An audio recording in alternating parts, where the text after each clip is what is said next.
Anyone who's been around this channel for a while knows that I'm a big fan of Final Fantasy 15. I put in about 70 hours doing a 100% playthrough when it came out. I put in a few more hours every time a DLC dropped, and then I made a bunch of videos detailing the combat system, which added up another 100 or so hours to my playtime just fooling around for footage. It's one of my favorite combat systems in a JRPG. And then comes Final Fantasy VII Remake. Ever since the reveal of the combat system in that game, there have been people who look at it and say, this looks nothing like the combat in Final Fantasy 15. I couldn't say why they felt this way for sure, though I have my suspicions, but with the recentest release of the game, I felt the need to write about both systems, how they tackle the same design goal, and how, though they share similar systems and core gameplay, they look to two opposed concepts to achieve that. So first I want to talk a little bit about the core design of the combat that both games use, before expanding on each game individually. If you were to appraise each game's combat at a glance, it would be as a standard looking action RPG system. You've got damage numbers, straightforward combat structure, and a wealth of stats that affect your efficacy.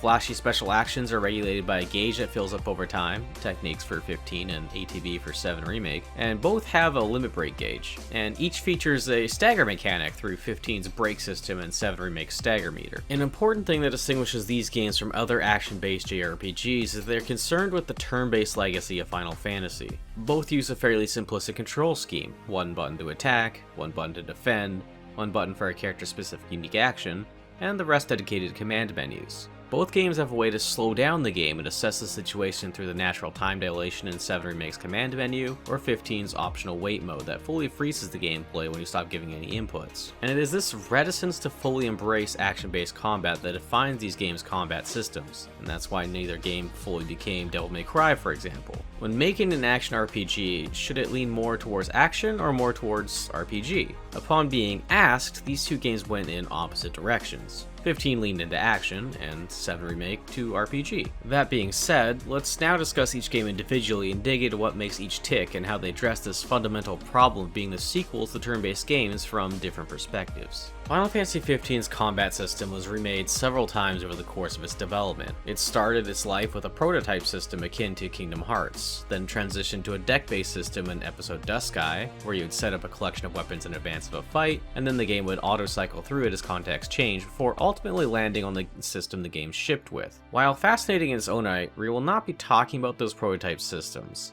15's combat was always heavier on the action than the RPG, something very clear from the pace of the game. While it doesn't punch in the same weight class as stylish action games like Devil May Cry and Bayonetta, 15 is a very fast-paced game. You can sprint around battlefields, warp all around at the touch of a button, and rush down enemies in a flash of blue light. It's also a very free-flowing game. You can fight on the ground and into the air. There are plenty of ways to cancel animations and or protect yourself. Items are a free resource, and in general, nothing takes very long to do. The moment-to-moment action is very much the focus of this combat system. That's why the player's moveset is rather large, why there aren't too many scripted abilities with canned animations, why there are so many defensive options like roll invincibility and automated guard and 2 different kinds of just defense, the act of inputting a defensive command with very strict timing. Even the magic system, which incorporates a crafting component for semi-custom spells, becomes a point-and-click venture in combat. In 15, character progression is mostly in the form of unlockable skills.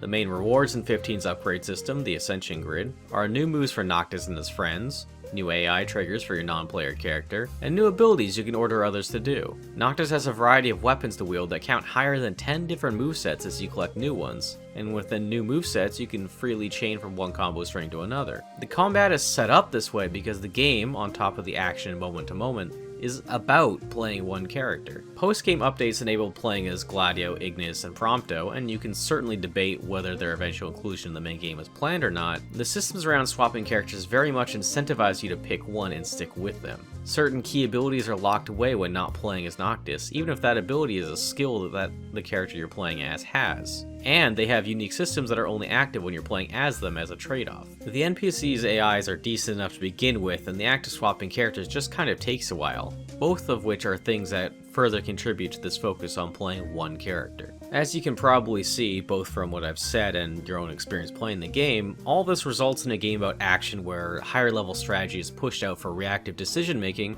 because your brain just can't do both at once. This lets monsters be faster, more dangerous, and more surprising because the answer is always just a button press and a quick wit away.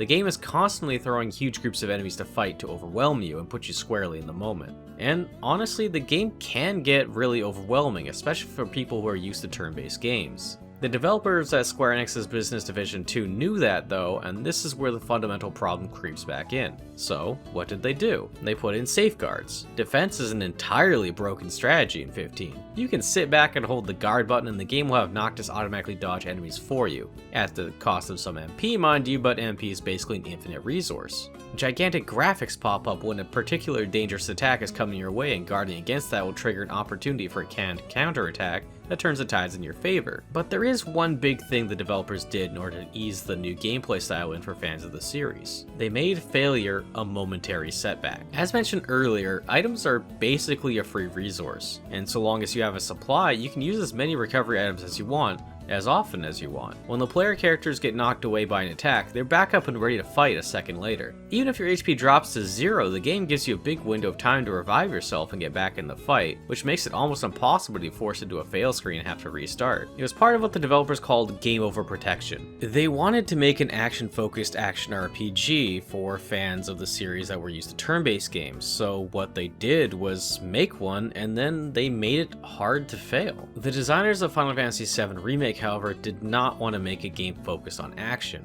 and so there's a very different set of decisions. VII Remake is the reimagining of a classic turn-based game, so the developers are more intentionally holding on to the series' turn-based roots. So though the basic combat looks to be an iteration of 15's, the pace of battle in VII Remake is slowed down by several notches. The main way they accomplish this is, just like in the turn-based games, to give everything a cost. There are 4 main quote-unquote free actions in VII Remake: moving, attacking, blocking, and dodging. Unlike in 15, there are very few movement options in this game. In fact, really, you only have the one speed. There isn't a dashing mechanic in battle like in 15, nor is there any form of warping or even a jump button.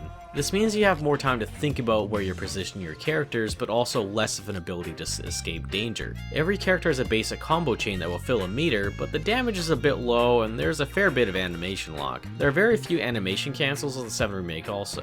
Blocking can keep your characters healthy, but blocking doesn't reduce damage to 0, and there are also huge, relative to other action games, periods of block stun. Dodging can get you out of harm's way with a burst of speed, but there isn't any invulnerability period. If you didn't physically get out of the way, you take the full brunt of the hit. These 4 basic actions all having a distinct weakness, combined with a specific field of controls, makes 7 Remake have a very rigid gameplay style, and that style thus shifts the goal of combat away from the reactive, instinctual play pattern of 15, and towards a more proactive mindset. There are a number of other smaller ways this is done too. You physically have less options in 7 Remake than you do in 15. There's barely any aerial combat at all, the basic combos don't deviate with different movements of the analog stick or button presses, and the signature abilities of your characters are done with menus and canned animation through the ATB system. The ATB system is several things. It's the equivalent to 15's technique system, it's an homage to the turn-based battle system used in earlier games, and it's a way to limit the player. But most importantly, it's accessible.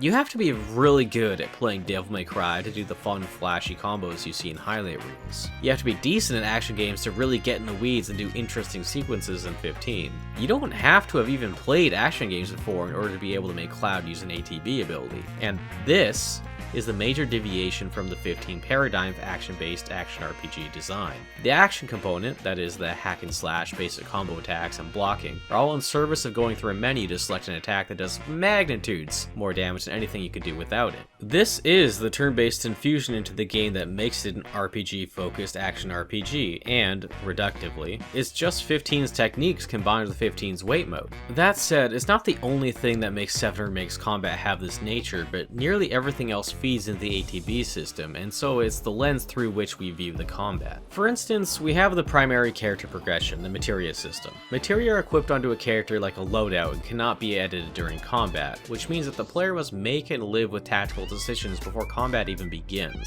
Materia determine many of a character's abilities in battle and can wildly influence the difficulty because while they provide strong options in battle, the abilities they grant are gated by costing ATB meter. Barring 2 minor exceptions, materia cannot influence the 4 basic basic actions a character can do that were mentioned earlier: movement, basic attacks, blocking, and dodging. This means that the movesets of the characters are not increasing, unlike how 15 will eventually let you obtain new ways of attacking or defending. But the increase in moveset is in the player's hands, or in other words, the player has more options even if one individual character does not. So how does the game tackle encounter design if it can't simply make you explore the depth of a character's toolkit? It does two things.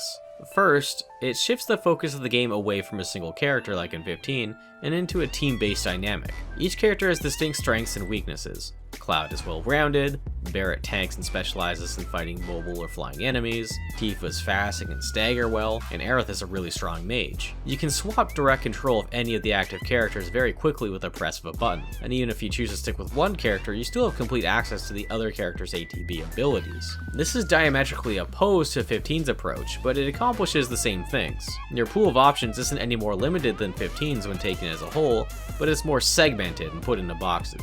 You're intended to analyze the situation at hand to make conscious choices about what to do, which brings up the second way the game handles encounter design, the combat puzzle. Unlike in 15, where enemies are primarily vicious creatures where the goal is to survive, encounters in VII Remake are designed like puzzles, where the strengths and weaknesses of the involved enemies will influence how you approach the fight. For any given enemy type, they might have specific elemental and status element vulnerabilities, resistances for the same, and the specific strategy to exploit to inflict stagger. Also, unlike 15, enemies tend to be inclined either to physical or magical defense, which will impact who you choose to play as, and what you choose to spend your ATB on. Moreover, you have your own safety to consider, which is intentionally much more binary. If you are blocking when you got hit, you take less damage. If you moved or rolled and were physically out of the way, you evaded damage. If neither of those things, you got hit. These are all things that are, more or less, also present in 15, but the combat's pace and defense mechanics are intentionally skewed slower and more binary in VII Remake in order to shift the combat from reactive to proactive, because VII Remake is about solving the combat puzzle. The execution is secondary, and it only really serves to distract. It's quite a big ask to split your attention between hitting specific timings for defense while also making the considerations VII Remake poses. The same goes for the simplified offense in VII Remake. If the game were as forgiving as 15 is, that might be a different story, but because VII Remake emphasizes the RPG aspect of the combat and the puzzle-like design, the developers made failure much more punishing. Besides the fact that enemies in this game just hit much harder than in 15, there are no game over prevention mechanics. If you die, then you go to the last checkpoint. Which honestly makes sense. If you're given more time to make your decisions, you should be punished more for making the wrong choice. Hopefully by now I've made my case for how 15 and VII Remake are, at a core level, the same basic game design shaped by the two opposite ideas of proactive and reactive combat. It's fascinating to see how, despite having that same core, 15 and VII Remake can make combat systems with vastly different focuses in an attempt to interest the fans who came into the series with the turn-based games. In a reality where the action RPG games in the Final Fantasy series are successful, we'll probably never see a fully turn-based mainline game again, and the problem of Final Fantasy's turn-based legacy will never go away. So as the series tends to more action-based combat systems, I'm hopeful that both games' success means that neither style will become the norm for this series, and we can see new takes on action RPGs. New ways to mix accessibility and complexity, and new ways to mix action and strategy. That's it for me, guys. Thanks for hearing me out if you made it this far. I didn't really have much of a point to writing this essay. It was just something I've been thinking about for a while before VII Remake came out, and after playing the game and restarting on hard mode, I just had to put my thoughts onto paper. Let me know what you thought, whether I should make more videos like this, etc. down in the comments. I'd love to hear what you think about this topic. Chatting about games and game design is like one of my main hobbies. Take care, guys.